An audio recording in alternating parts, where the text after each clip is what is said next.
여러분 안녕하세요. 이철입니다. 이제 곧 중국의 차세대 지도부가 다음 주 20차 전국공산당 대표회의에서 발표될 예정입니다. 전례에 따르면 시진핑 주석의 연임 여부는 물론이고 다음 지도부의 멤버가 어떤 사람들이 될지도 함께 발표가 되죠. 그리고 이번에 발표된 새 지도부는 내년 3월 양회에서 정식으로 출범하게 됩니다. 그래서 중화권은 하루가 멀다 하고 이런 사건이 일어나고 있다는 둥 저런 사건이 일어나고 있다는 둥 또 누가 다음 주석이 될 것 같다는 둥 누가 다음 총리가 될 것 같다는 둥 이런 인사평 하마평을 내놓고 있습니다. 이 시점에서 우리가 중국 지도부의 조직체계 이것이 어떻게 되어 있는가를 한번 알아두면 보다 명확하게 이번 지도부 인사의 내용과 그 시사점을 파악할 수 있을 겁니다. 우선 우리나라에서 일반적으로 생각하는 것처럼 중국이 1인 독재 체계가 아니라는 것을 이해할 필요가 있죠. 실질적 그리고 내용상으로는 1인 독재일지도 모르겠지만 어쨌든 제도로서는 1인 독재가 아니고 집단 지도 체계입니다. 여기서 말하는 집단 지도 체계라는 것은 중국 공산당 중앙정치국 상무위원회를 말하죠. 현재 이 상무위원 멤버는 시진핑, 리커창, 리잔수, 왕양, 짜오러지, 왕후닝, 한정 이렇게 7사람입니다. 중국에 대한 감정이 좋을 수 없는 타이완의 일부 매체 그리고 해외 반중 매체들은 이 7사람의 상무위원을 삼국지에 나오는 황궁의 환관들을 십상시다, 칠상시다 이렇게 부른 것에 빗대어가지고 칠상무라고 비아냥거리기도 합니다. 아무튼 이 7사람이 오늘날 중국의 권력의 최정점에 서 있는 사람들이죠.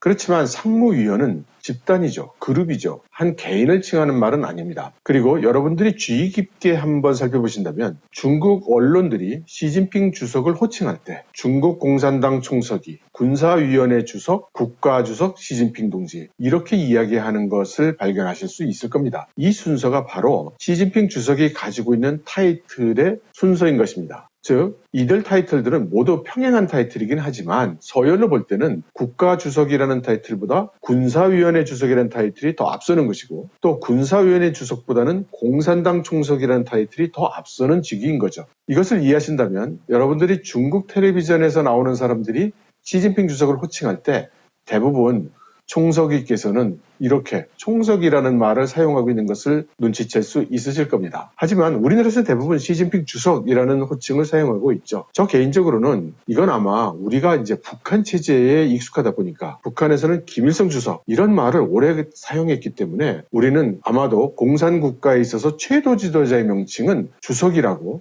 이렇게 깊이 각인되어 있는 게 아닌가 이런 생각도 해봅니다. 이 중국의 차기 지도부에 누가 선임될 것인가에 대한 예측이 분분한데 우선 새로운 지도부 인물은 어떻게 선정하는가를 알아야 되겠죠. 우리가 상무위원회라고 부르는 이 조직은 공식 명칭이 중국 공산당 중앙정치국 상무위원회죠. 그리고 중앙정치국 위원은 25명입니다. 다시 말해서 정치국 위원 25명 중에서 다시 상무위원으로 선임된 사람이 7사람인 겁니다. 따라서 새로운 상무위원은 이 정치국 25인 중에서 임명이 되겠죠.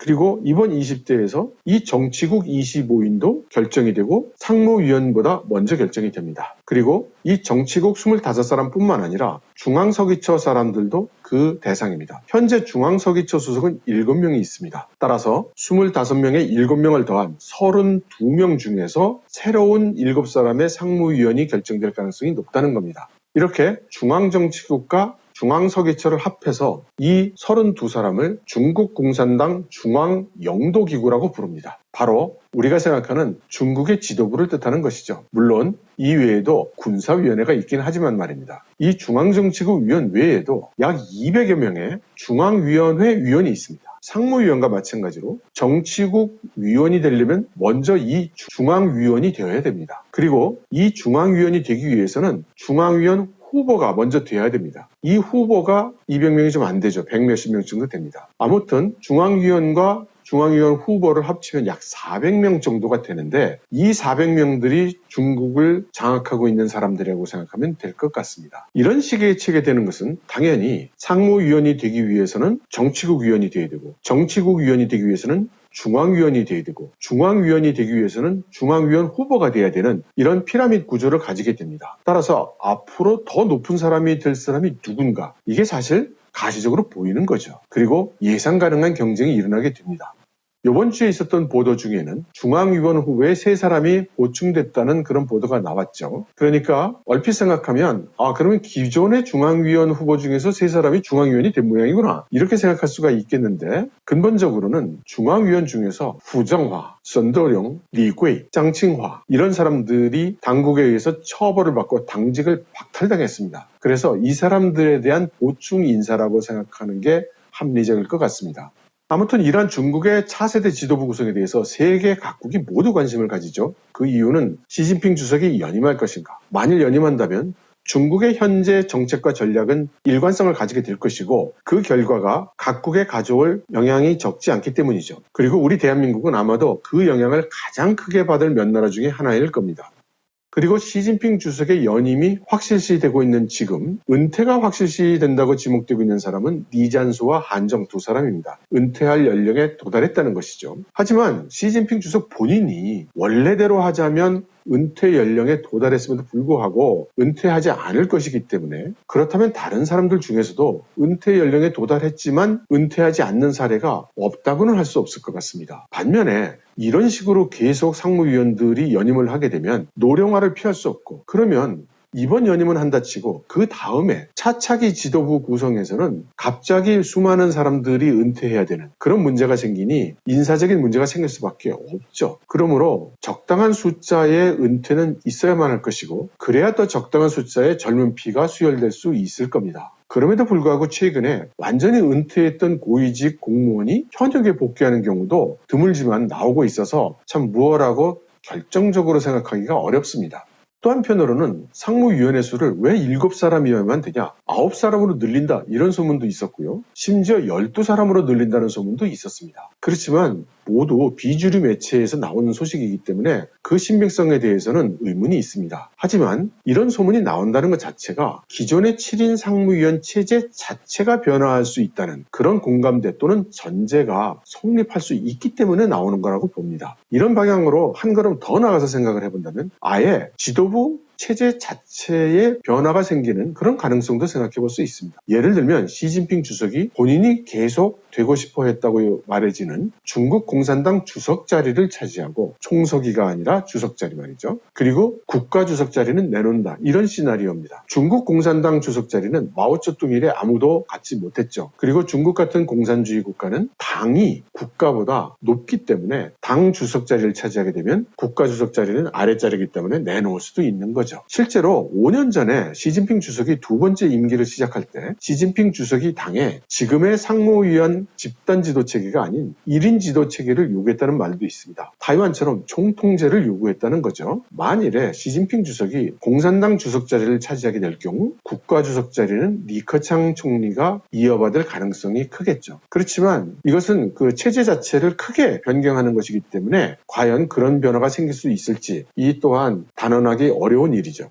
아무튼 어떤 형태가 됐든 현재로서는 시진핑 주석이 최고 지도자제를 유지할 것으로 관측되고 있습니다. 그러다 보니 관심이 이번에 새로 상무위원이 되는 사람들은 누구냐? 말하자면 시진핑 세대 이후 차세대의 지도자가 될 가능성이 큰 그 사람들은 누구냐? 여기에 집중이 되고 있습니다. 만일 덩샤오핑이 정한 격대 지정의 관례가 유지된다면 후진타오 전 주석이 지정한 후춘화 현 부총리가 상무위원이 당연히 되어야 됩니다. 그런데 후춘화는 차세대 지도자 지정을 받은 후에 엄청난 견제에 시달렸었고 사실 지난 5년 전 상무위원이 됐어야 됐지만 여러 가지로 위기감이 컸던 후춘화는 자발적으로 상무위원 자리를 사양한 것으로 알려졌습니다. 어렸을 때부터 천재라는 말을 듣던 후춘화는 리커창과 같은 공청단파죠. 그래서 리커창 총리가 총리 자리에서 퇴임을 하게 되면 상무위원으로 들어오면서 어쩌면 총리 자리를 이어받을지 모른다는 그런 관측들도 많이 있습니다. 그리고 후춘화가 총리가 될 경우 리커창 총리보다 더 유능하게 중국 경제를 운영할지도 모른다. 이런 기대감도 있죠. 반면에 후춘화의 당내 서열이 기존의 상무위원들보다 낮기 때문에 서열 2위 자리인 총리직을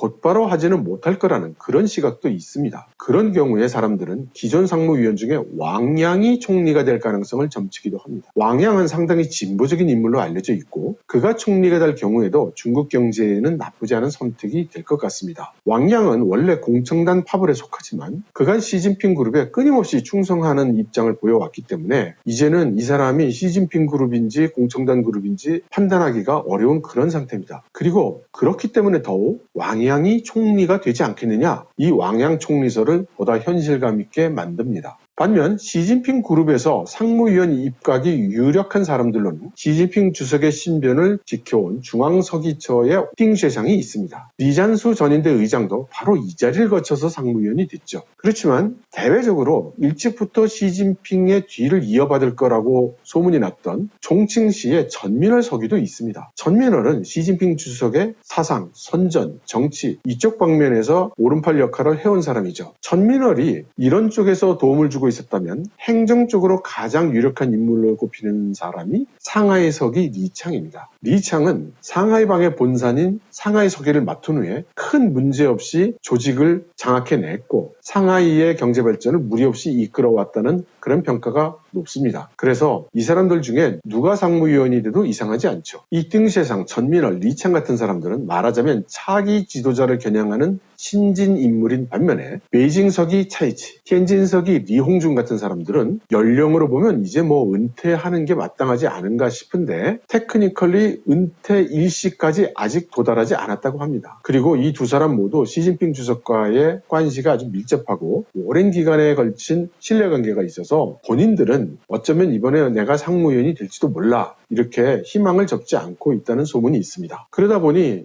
이 사람들은 이번 20대 전국 대표회의를 둘러싸고 혹시라도 베이징이나 텐진에서 문제가 일어나지 않도록 아주 강경한 방역 정책을 피고 있습니다. 그리고 만일에 소문이 사실이라면 어떤 의미로 차이치와 리용종은 라이벌 관계가 되는 거죠. 그래서 최근의 방역을 둘러싸고는 베이징과 텐진 간에는 보이지 않는 어떤 긴장감 또는 알력 이런 것이 있을 수도 있습니다. 그리고 그런 알력이 존재한다면 텐진으로 도착한 제가 여태까지 베이징으로 못 들어가고 20일째 텐진에서 호텔 생활을 하고 있는 주 원인일지도 모릅니다. 아무튼 이제 다음 주면 20대가 열립니다. 그리고 중앙위원회 선출 결과에 따라서 중국 공산당의 새로운 지도부 인물들은 베이징 인민대회당의 행사장에 서열순으로 입장하게 될 것입니다. 그리고 이것은 향후 수년간 중국의 새로운 시대가 강림했다는 상징적인 광경이 될 것입니다. 시진핑 주석의 말대로 중국은 100년에 보기 어려운 큰 변화를 겪고 있는 것이 사실인 것 같고 제가 보기에도 중국의 역사는 이번 20대 이전과 이후로 갈릴 것으로 보입니다. 그리고 아마도 한국은 중국의 이러한 변화에 가장 큰 영향을 받을 국가 중에 하나고 중국의 이 역사적 분기점은 한국의 역사적 분기점이 될 수도 있다고 생각이 됩니다. 그리고 아마 여러분들과